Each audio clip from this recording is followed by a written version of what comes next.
しなみを揃えてゆこうお互いを信じ合う五人の仲間まるでスファイブに預けた命飛ぶぜ宇宙の果てまでもみんなの笑顔もも近い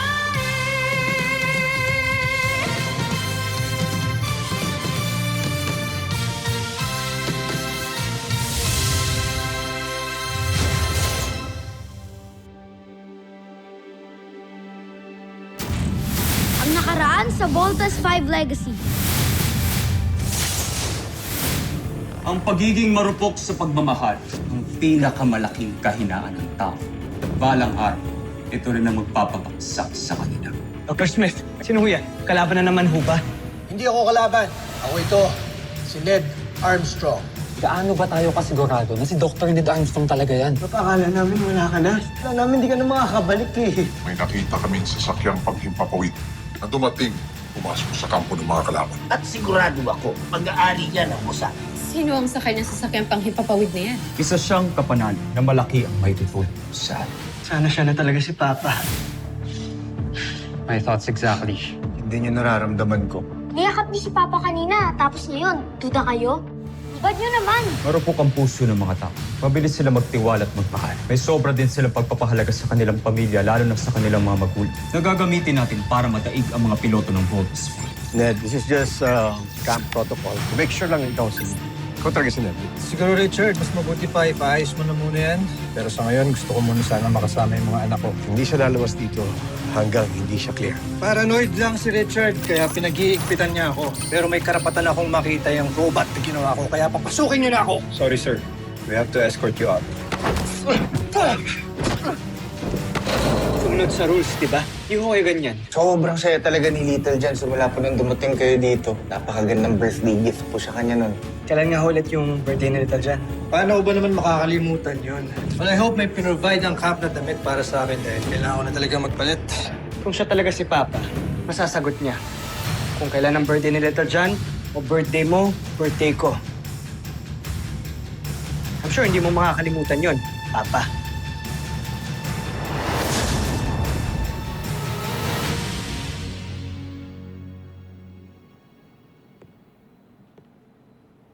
Ano ba ito, Steve? Pinagdududahan mo ba talaga ako? Sagutin niyo lang ho ang tanong ko. Kailan ho ang birthday namin? Napakarami kong masakit na pinagdaanan. Nung malayo ako sa inyo. Tapos ito lang ang dadatnan ko. Sarili kong anak na pinagdududahan ako. Pagpasensyahan niyo na po si Kuya Steve, ha? Medyo nakahaba na siya sa kapraningan ni Nick. I'm sorry. Kung hindi mo masasagot ang tanong ko, hindi ikaw ang papa namin. Kailan?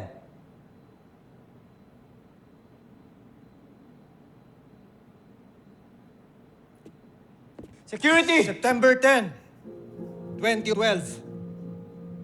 Pinanganak si Little John. May 8, 2004 naman si Big Bert. At ikaw, Steve. You were born on August 16, 2002. Kontento ka na ba sa mga sagot ko? O baka may gusto ka pang itanong?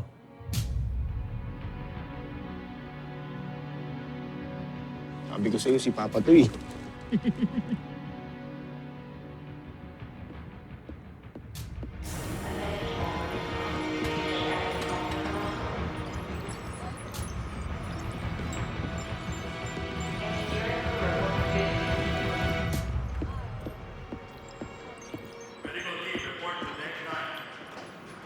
Pa,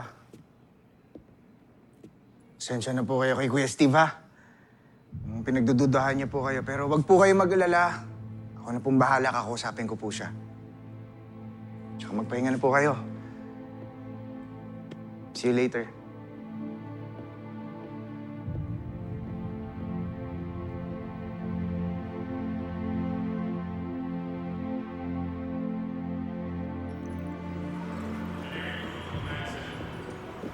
Yeah. Lieutenant Armstrong. Ano bang problema mo? Bakit bigla kang nawala? Tsaka bakit mo binastos si Papa? Ano? Naniniwala ka na sa kanya? Di ba nasagot niya yung tanong mo? Alam niya yung birthday mo. Birthday nating lahat at ibang detalye. Hindi sapat yun para maniwala tayo, Big Bird. 2 beses na tayong pinasok ng mga businyan dito, ah. Gagawin nilang lahat para maloko tayo. Bakit mambilis po kasing mauto?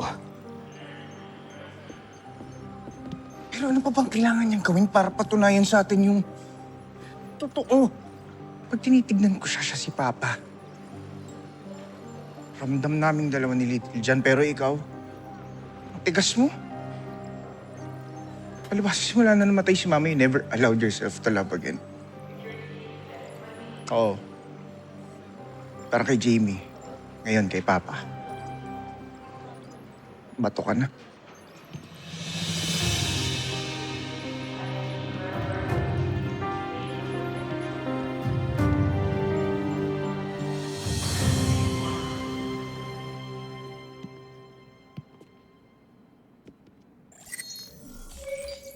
Idnisht Diopzala Deno.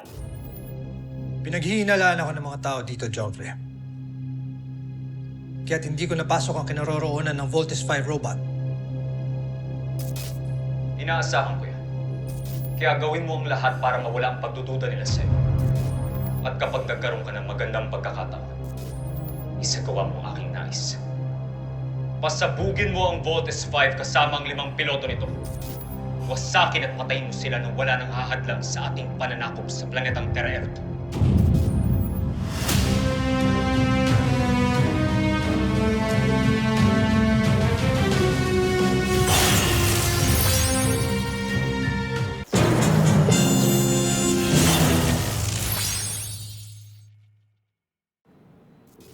Mas mabilis mong matatapos ang iyong misyon. Mas mainam para sa iyong kaligtasan. Kaya isa katuparan mo agad ito. Masusunod, Joffrey. Tama nga ang hinala namin. Kilala niyo nga ang panauhin sa Camp Big Falcon. Joffrey, maaari bang sabihin mo na ito sa akin? Siya ang nilikha ko na kawangis ng ama ng 3 piloto ng Voltes 5.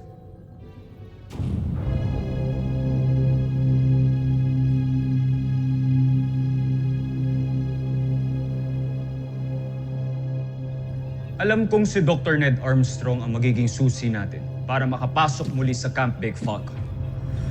Kaya ginamit ko ang ating teknolohiya para gayahin ang wangis ng taong lumikha kay Voltes 5. At nung nasa Camp Big Falcon ako, habang nagpapanggap bilang si Manuel, nilikob ko ang lahat ng personal na impormasyon tungkol sa mga buhay ng kasapi ng Voltes 5. Itong mga nadiskubre kong mga datos ang gagamitin ng aking humanoid para makuha niya ang tiwala ng mga taga-Camp Big Falcon. Wangis. Nagaya niyo nga ang kanyang wangis, ngunit paano kung mahalata nilang hindi pala ito totoo? Huwag kang mag-alala. Najmi. Ang nilikha kong humanoid ay ginawa kong mabangis. Walang awa. Kaya sigurado akong kamatayan lamang ang haharapin ng kahit sino mang makatuklas sa kanyang tunay na katauhan.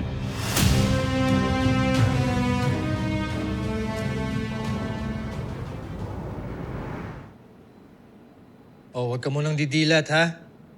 Opo, Papa. Ano po ba yan? Open your eyes. Ay, sobrang cool naman po pala eh. Pagpasensya mo na yung ginawa ko dahil yan lang ang dala kong parts nung papunta ako dito. Pero pinapangako ko sa'yo, sa susunod mas gagawin pa kita ng mas maganda. Sobrang angas na po nito, Papa. Ngayon lang po ako nakakuha ng gift from you. Sobrang saya ko po. Thank you po, Papa. Sige, naligo ka na at magpalit ka na ng pantulog mo. Sige po, Papa. See you later. See you.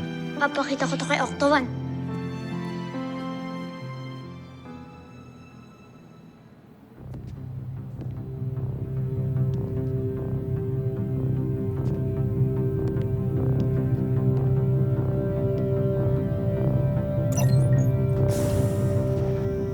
Security, Yes, sir. magpapatulong lang sana ako mag-operate ng computer terminal dito. Madali lang to, sir.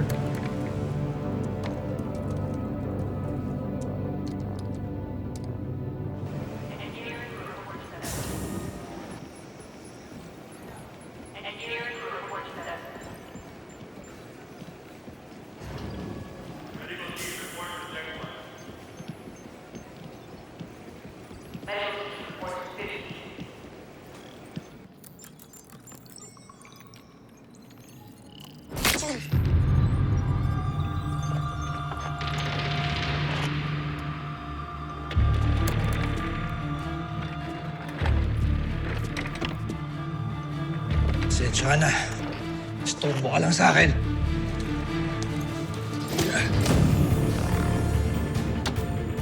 Meron pa akong misyong kailangan tapusin.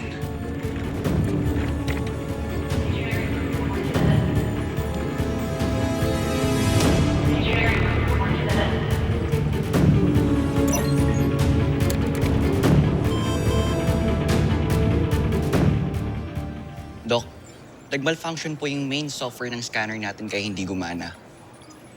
Medyo weird lang kasi lahat naman po ng devices natin ay well-maintained.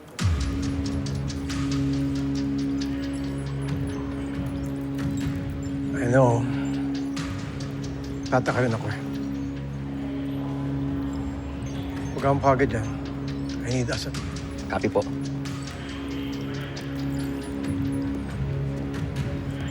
Komiso.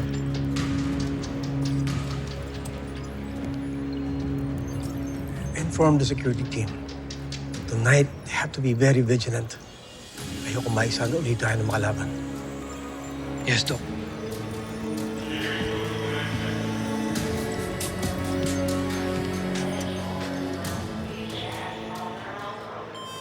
Sino yan? Papa, si Steve po to.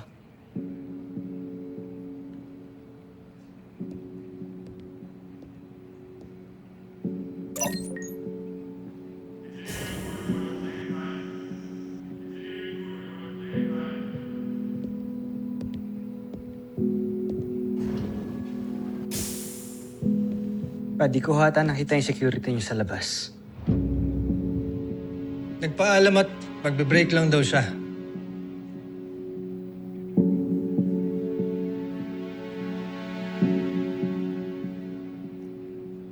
Gusto ko lang pong humingi ng pasensya sa ginagawa ko sa inyo kanina. Kung nabastos ko po kayo. Di lang ako siguro sanay na nandiyan ka na ulit pa. All these years ba naman, nakala ko wala ka na eh. I'm sorry po. Hindi kita sinisisi na nagdududa ka sa akin. Pero balang araw, papatunayan ko ang sarili ko sa'yo.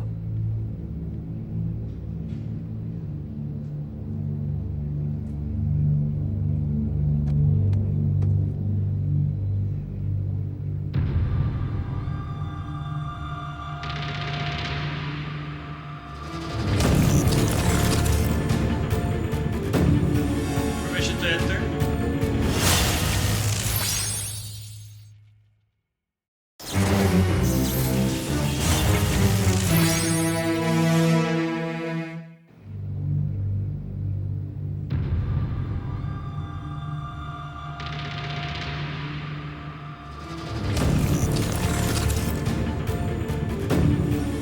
Permission to enter?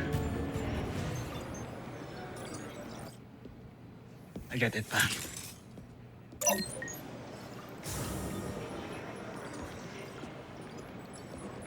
Sir, good evening, sir. Good evening, Steve.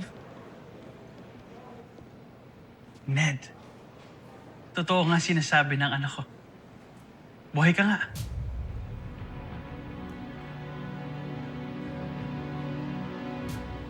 Kilala mo ba siya pa?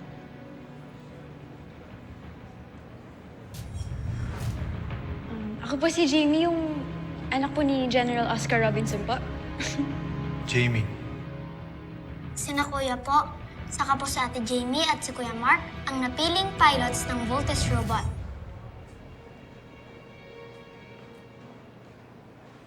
Oscar. Oscar Robinson. Tagal nating hindi nakita, kaibigan. I'm glad that you're alive. Oh, remember my daughter, Jamie? Hi, Tita. Congratulations at balita ko isa ka rin piloto ng Voltes 5. Thank you po. Nice seeing you again, Tito Ned. Punta tayo kay Dr. Smith. He has good whiskey. Come on.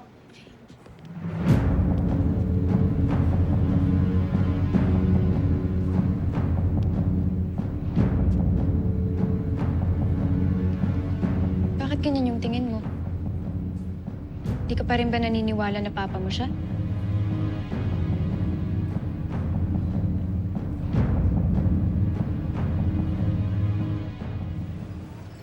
Akala ko pinaprank lang ako ni Jamie.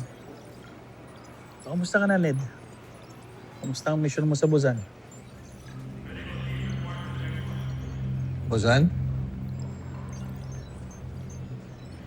Hindi ba doon ka nagpunta? Ano nangyari? Nakarating ka ba doon? Oscar. Richard! Oh, kanina pa kami nagsimula eh. Shot ka muna. Gusto mo? No, I'm okay. I'm still on duty. Ned, nasaan na ba yung security mo? Pinag-break ko muna at baka matagalan ng inuman namin ni Oscar. Kanina ko pa kasi tinatawagan niya. Hindi ko talaga makontak. Kapag ka dumating siya, pagre-reportin ko agad sa'yo.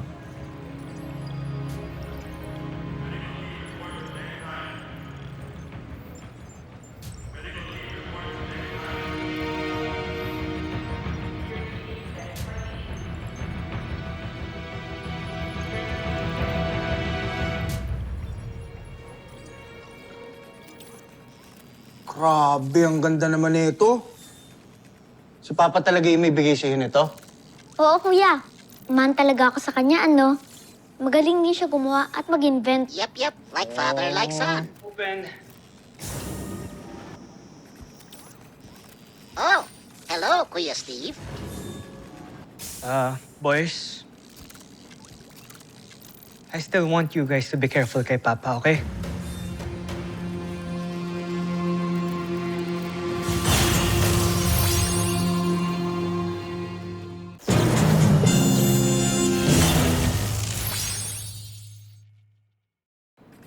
Hanggat wala tayong clearance from Dr. Smith, kailangan natin mag-ingat sa kanya. Is that clear? You're so heartless, kuya. Bunso, wala akong sinabing masama. Gusto ko lang mag-ingat tayo. Tama na. Papayakin mo yung bata, oh. Teka, Bunso. Kaya na natin siya. Pagod nila tayo kay Papa.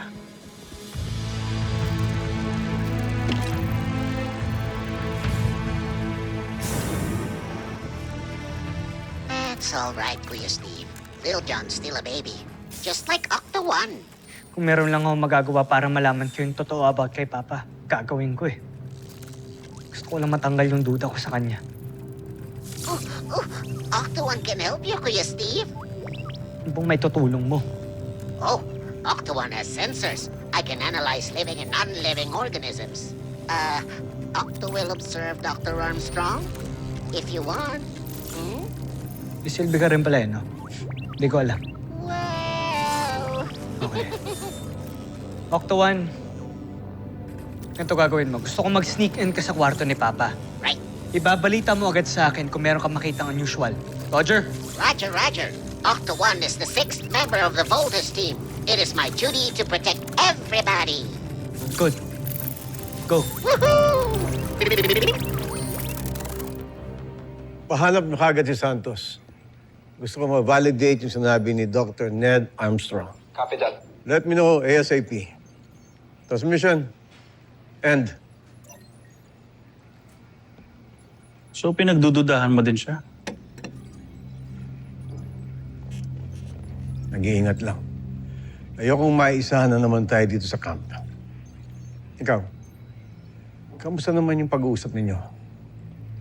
Wala ka bang napansin na kakaiba? Wala naman. Except, parang nagulat siya nung kinamusta ko ang mission niya doon sa Bosenia. Wait. Bakit siya magugulat? As if ngayon lang niya nalaman. But I could be wrong. Andali. You're probably right. Call Sergeant Major Edwards. Dr. Smith. Meron akong special mission para sa'yo.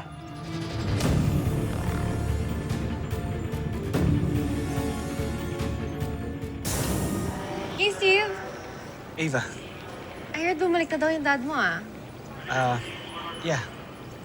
You know what? I hope to meet him someday. It would be an honor. Sige, wala kita minsan. Really? Thank you. Bakit hindi ka napansin? Nandyan ka lang pala sa'kin. Ano, Jamie? Gusto mo maglakad muna sa outer deck? Sige. Tara. Na baka ikaw nang para sa'kin. Kala kaibigan lang, pero So, kailan ko pwede ma-meet si Dr. Ned Armstrong? Kung tomorrow kaya? paano pa What do you think? Sige, sure. ikaw sana ang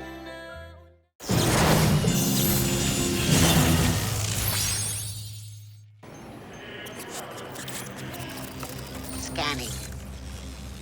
Area clear. Octo can sneak into Dr. Armstrong's room. Whoa. Locked door? No problemo. Wow. Here we go. Yoo-hoo. Anybody home? And now, the perfect hiding spot. Ah!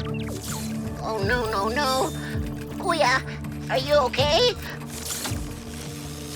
Scanning vital signs. Cervical fracture detected.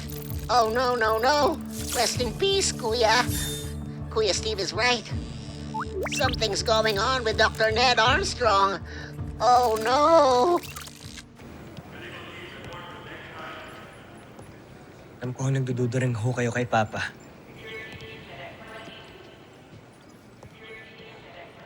Your father is a friend. Kilala ko siya. At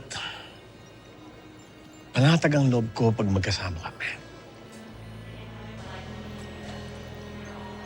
Pero itong Ned na dumating, I really don't know for some reason. I'm not at peace with him.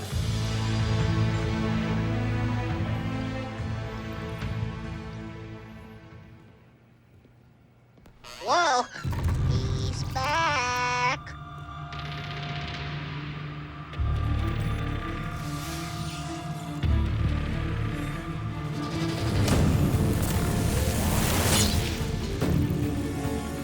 Uh-oh. Danger. Detecting explosive device. Wow. Sensing biomechanical signals. He's not human. He's an android. Octo need to escape. Octo cannot be detected. Octo has to warn Kuya Steve and Little John. Oh. Susunod sa Voltes 5 Legacy. Tiyak na matutuwa ang aking Jomfrey kapag tuluyan ka ng sumabog kasama ang iyong mga piloto. I have to report to Kuya Steve. And you have to know the truth. Octo 1 is very scared. Your papa is enemy. Pati ba man ikaw, Octo 1? Galit ka rin sa papa ko? We just have to do this para matapos na to. Hindi ako ang kalaban dahil ako ang tunay na Ned Armstrong. You are an imposter. Taas ng kutob ko, may makikita tayo dito sa loob eh. Hindi gumagana. Big Bert. Ano ang sinyalis na yan, Joe? Galing ito sa aking human. Ibig sabihin nagtagumpay siyang ikabit ang bomba kay Voltes 5. Ilabas ang ating beast fighter. Masasaksihan ng buong planetang Terra Earth ang karimarim-arim na pagkawasak ni Voltes 5.